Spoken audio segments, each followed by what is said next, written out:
The reading is from Genesis, chapter 12, verses 1 to 6. Now the Lord said to Abram, "Go from your country and your kindred and your father's house to the land that I will show you. I will make of you a great nation. I will bless you and make your name great, so that you will be a blessing. I will bless those who bless you, and the one who curses you I will curse, and in you all the families of the earth shall be blessed." So Abram went as the Lord had told him, and Lot went with him. Abram was 75 years old when he departed from Haran. Abram took his wife Sarai and his brother's son Lot, and all the possessions that they had gathered, and the persons whom they had acquired in Haran. And they set forth to go to the land of Canaan. When they had come to the land of Canaan, Abram passed through the land to the place at Shechem, to the oak of Moreh. At that time, the Canaanites were in the land. In this is the word of the Lord. Thanks be to God.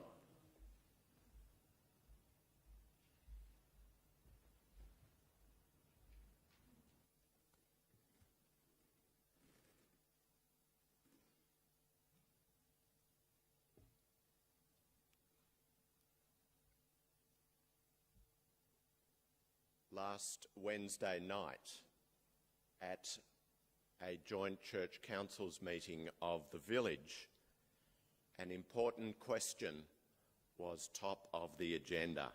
Why don't people come to church? It's an important question. Big, painful, and for us in the church, fraught with anxiety. It's tough that this question even has to be asked, especially for many here at Gordon Uniting who have built the church, laboured in the vineyard of the Lord over decades, given your all. Why doesn't the church reflect the fruits of your labour? Why don't others join in and say, we will take on the labouring for the future? It isn't fair. Why don't people come to church? It's an important question, but it's not the most important question. What is more pressing is this question: why don't we go out from the church? The Lord said to Abram, "Go from your country, leave the community that was yours, say goodbye to your father's house with its sacred, life-giving traditions. Go to a new place that I will show you." Why don't we do likewise? When we address this question, we prize open the future of the church. There is a new land to inhabit. That is the promise of God. But a new journey at our stage of life? Last Sunday, when I posed the question about the average age of this church community, I heard 70. A number of you came up to me afterwards and said, "It's more like 75, Michael." There's a group of us. Quite a bit of white and grey hair. We are older, at least in the community we see here. It's not the case at Messy Church, but it is the case in the community here. 75. Well, that's exactly the age that Abram was when he left his home at Haran to travel to an unknown promised land. Genesis 12:4. Abram was 75 years old when he departed from Haran. A new journey at our stage of life. In my 26 years as an ordained minister, one of the most inspiring people I have met was old. Her name was Margaret. She jumped at every chance to grow and move into a new land for the church. Do you know who were more resistant? The middle-aged younger people. It was an older person who showed us the way. A new journey at our stage of life. I admit to you, the older I get, and you will laugh, but I do experience it. The older I get, the less adventurous I become. When I was young, I did some wild, risky, and adventurous things. Now, in the evening, if I don't have a meeting, Phil and I are more than happy, especially this last week, to curl up on the sofa under our blankets and to watch TV. We call the blankets our refuges.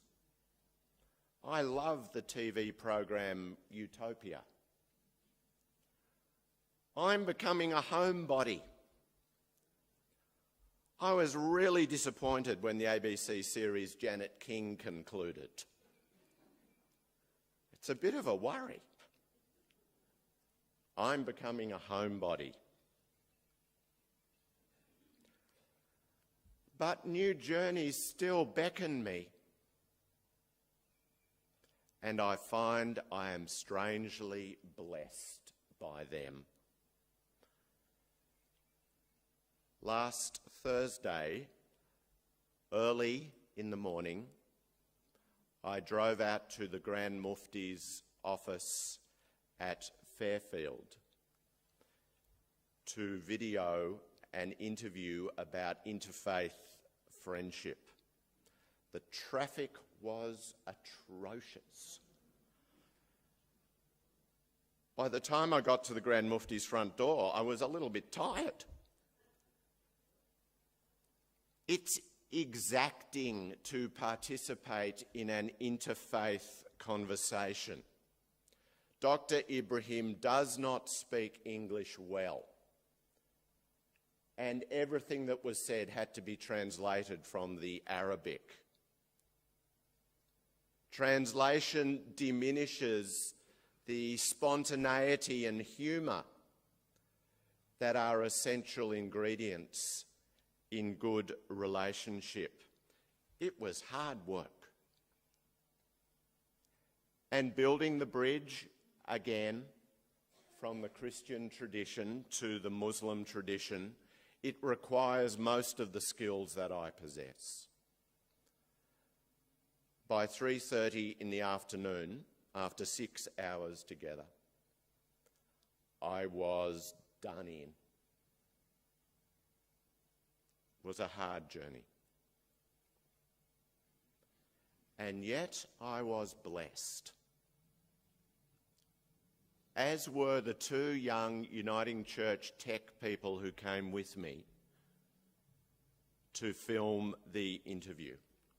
One of them, a young man named Shane, said to me as we departed, "That was amazing. Can I transfer to your department?" We were blessed.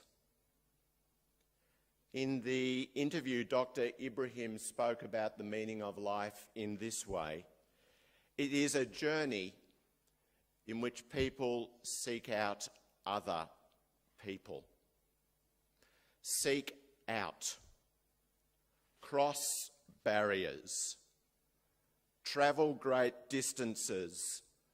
Leave behind the homely familiar to meet with others.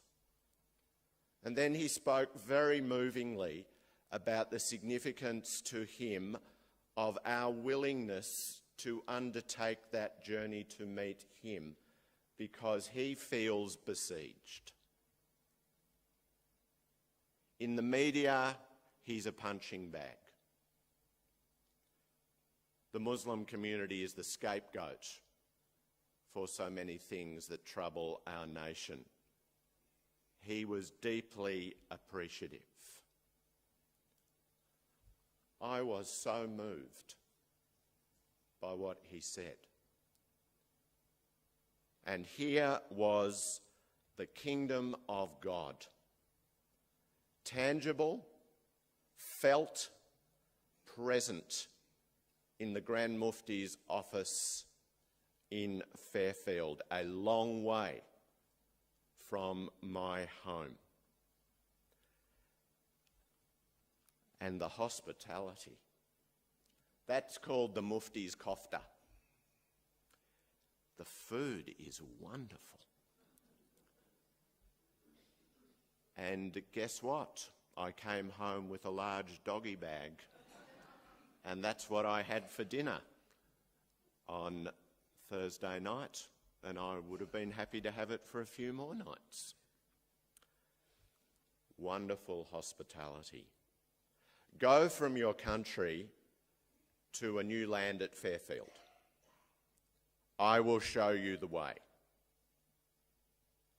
It was a new land. It was full of blessing.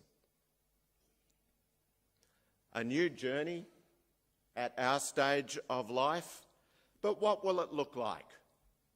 How should we prepare? Someone told me at the meeting on Wednesday night that I should be able to describe it.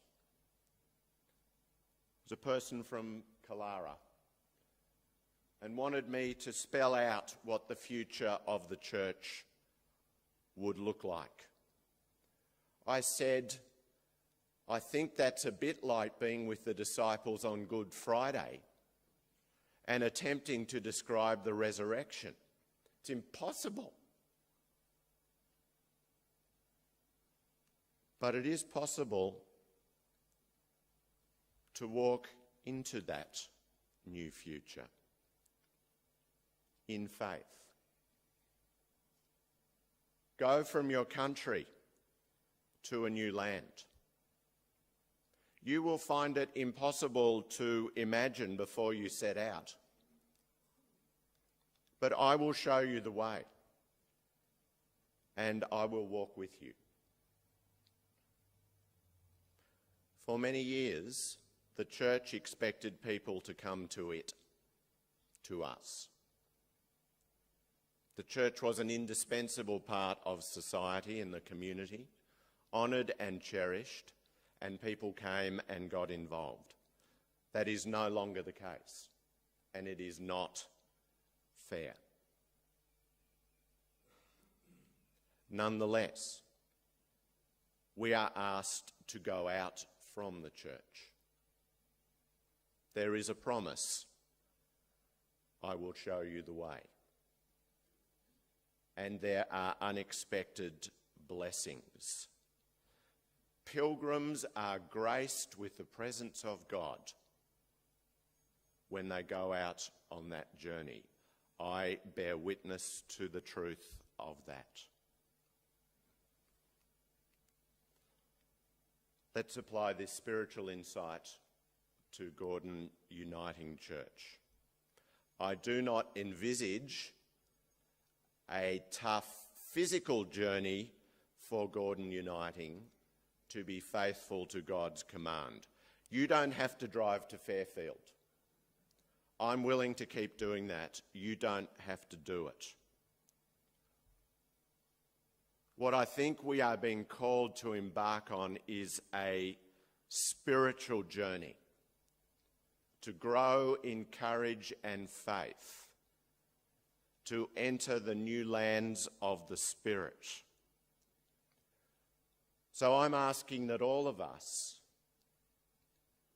go out from this place and in the various activities in our lives, the people we meet, we listen for, cherish, and share good news.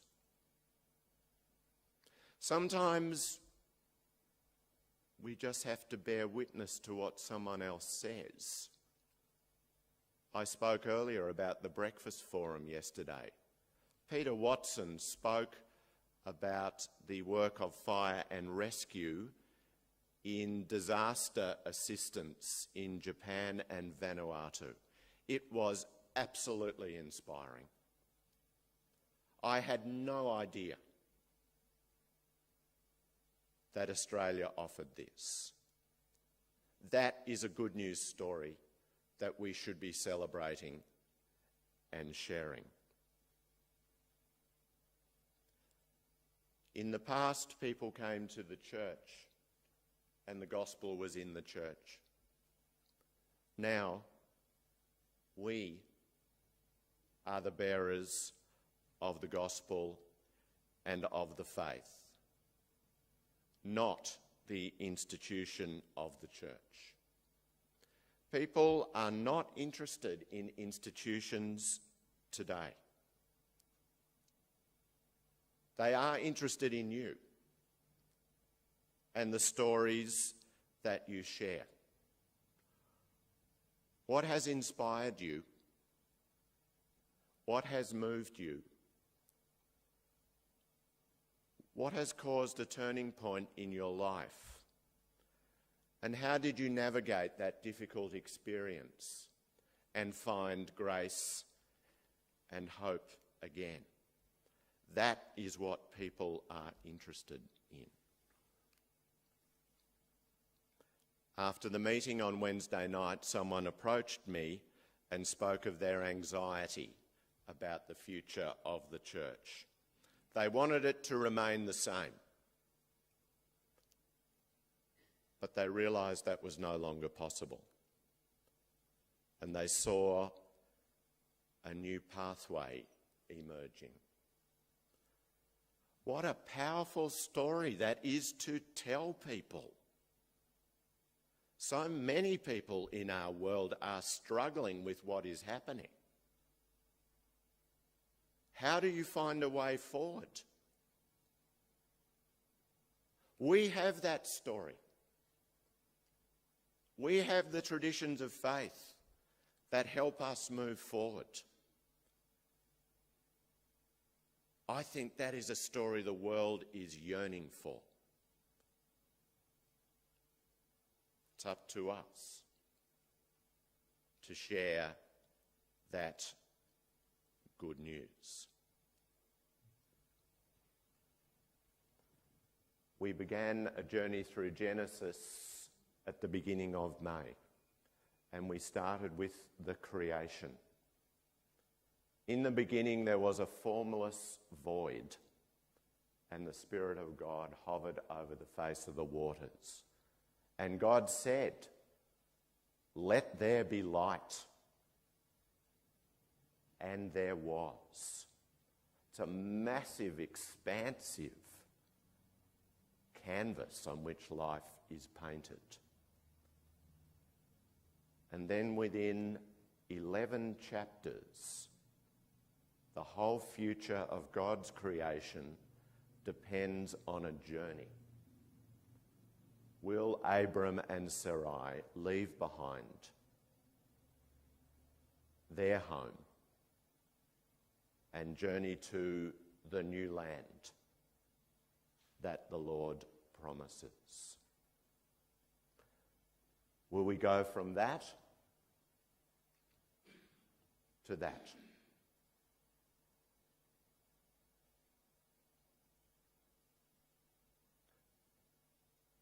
The good news is that we can. Thanks be to God. Amen.